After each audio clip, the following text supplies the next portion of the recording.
The Cardinals waste a solid start from Kyle Leahy in a game that has major playoff implications. Also, the Cardinals got a really weird trade done. And lastly, should the Cardinals be calling up one of the best prospects in baseball right now? Thank you for tuning into the St. Louis Cardinals Daily podcast. My name is Andrew Teuscher. And this game bounced from infuriating to exciting to confusing, and I don't know how to feel about what just happened to the Cardinals here on Tuesday night's game. Cardinals lose 4-3 after a horrific inning in the ninth inning. Oh, and by the way, today's episode is brought to you by Call. Use code FanArtsBaseball to get $10 when you trade 10. But they find themselves in an absolute pitcher's duel, a game that flew by just like time-wise, chronologically. It was flying by amidst our eyes in a pitching duel that I'll talk about. Kyle Leahy's performance was pretty good, but I think it had some flaws. But still, it got to the ninth inning, and everything just got unleashed at that point.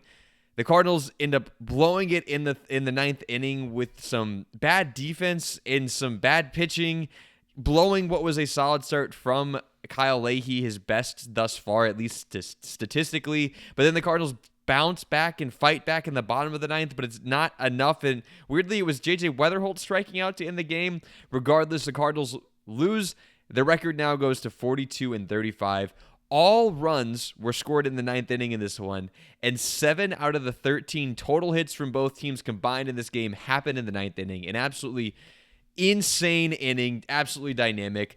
It starts with the Cardinals blowing this in the ninth inning. It starts with Matt Swanson coming in and having some bad defense behind him. Matt Swanson, without giving up a run thus far since coming back, and very few hits or walks, and really letting no one on base, the Cardinals trot him out there, hoping to keep the good times rolling. And after O'Brien and Romero, who have been not great, pitched last night, they try to give them some rest. And, well, Matt Swanson comes out there. He strikes out Carroll to start it. And then Gabriel Moreno reaches on Walker, losing the ball on the lights. I heard Danny Wexelman and Al Hrabosky talking about it at the end, saying he wouldn't have gotten there anyway. I don't know. That's a quick guy with big strides. I think he at least had a shot, but obviously had no shot with losing the ball in the lights. So now instead of 2 outs, you would now have Mr. Moreno on first, and a wild pitch happens and moves that guy out of having the option of even a double play in the ballpark. And I don't know that Jimmy Crooks really should have gotten to it, but it's a stupid crap with catchers playing on one knee.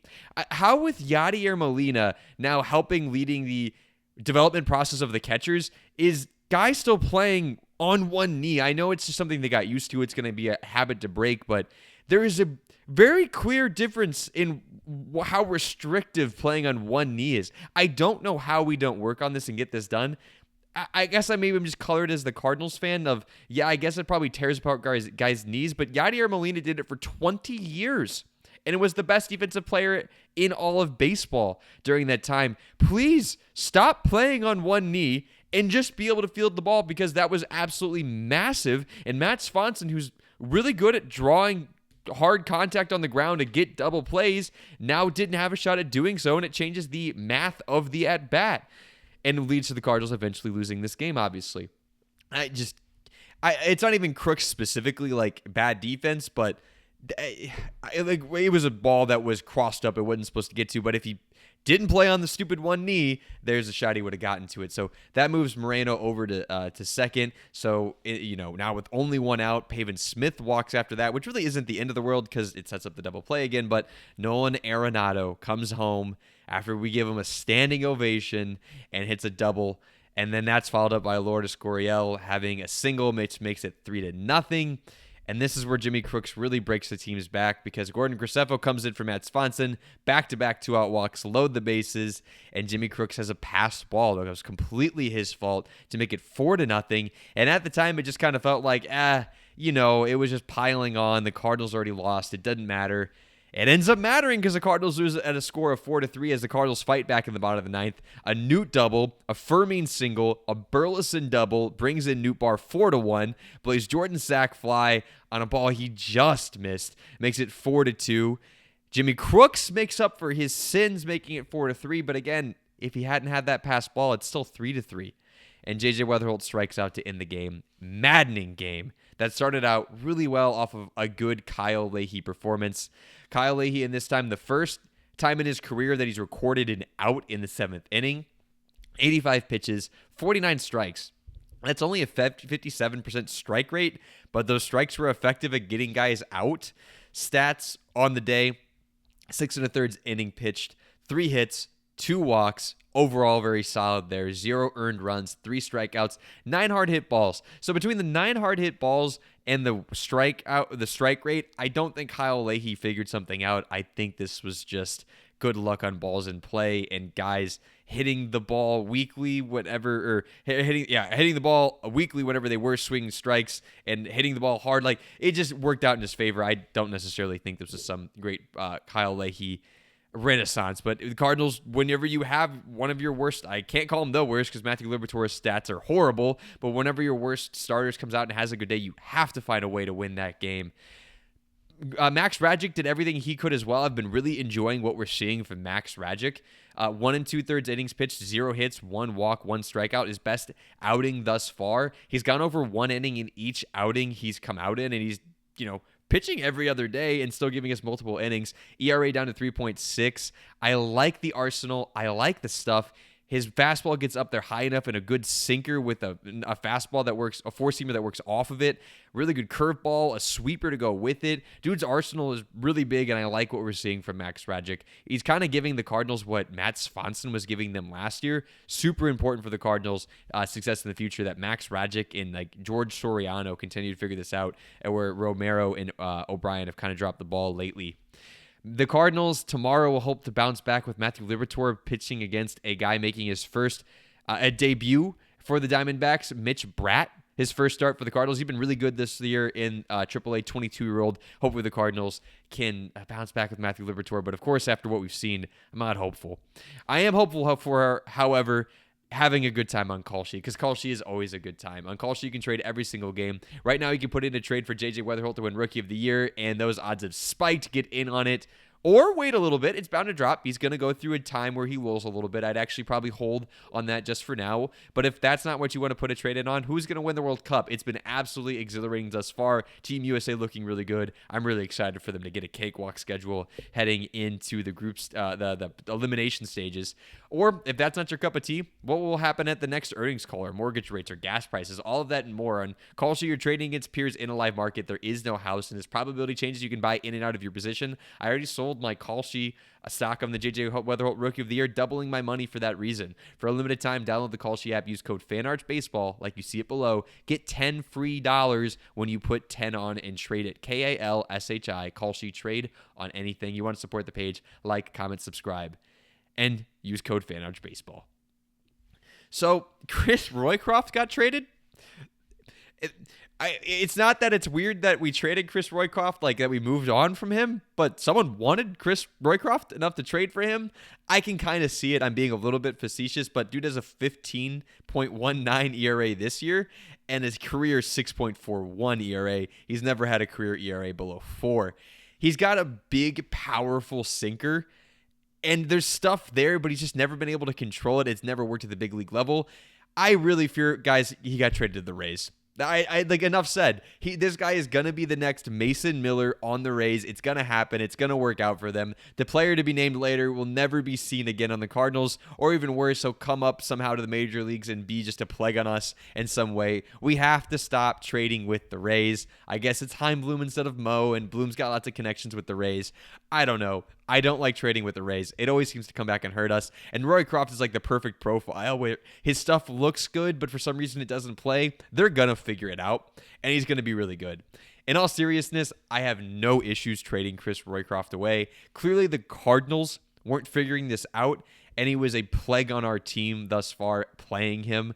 So as much as it might hurt when the Rays turn him into the next Mariano Rivera, it was never going to happen here. We wish you the best, Chris. Again, it's a player to be named later. We don't know who's coming back just yet, but the Cardinals have traded him away. The last thing I want to talk about is another potential move. What do we do with Joshua Baez? I am lost. Usually when it's time for a prospect to come up, especially when they're hitting this well, it's pretty easy, especially on a rebuilding team like the Cardinals are supposed to be. There's supposed to be slots for him to come up and get, but I don't know where to put him. Right now, he's hitting .274 with a .343 on base and a 26 slugging percentage thus far on the year, 969 OPS. And that came off of a rocky start to the year. 25 home runs, one of the league leaders in all of minor league baseball. 64 RBIs. Absolutely absurd. The strikeouts are the reason why he's not up already. 91 strikeouts, 21 walks. In the month of June, it's gotten slightly better. His average through the roof, 348. Slugging, 826. It's not his OPS in June. It's a slugging percentage of 826.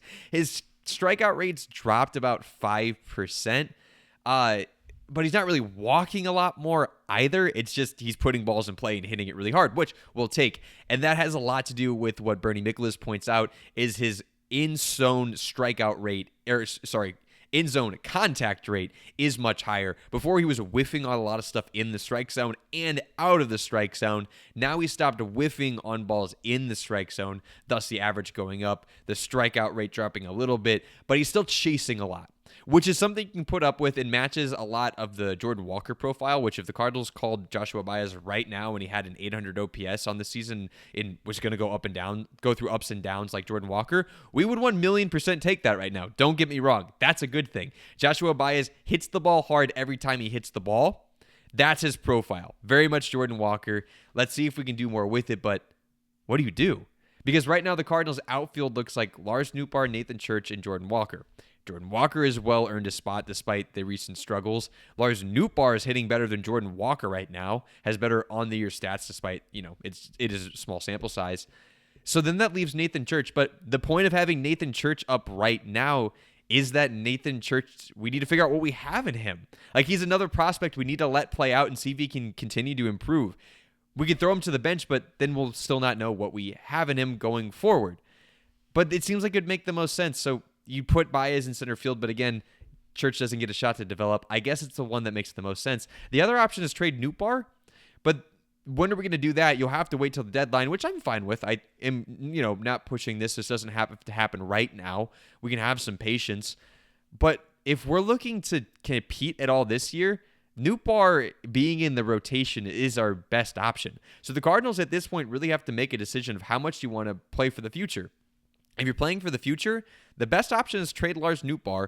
Let whatever the outfield of Nathan Church, Joshua Baez, and Jordan Walker is play out and see what it looks like for the future so that you know what you need to go acquire down the line.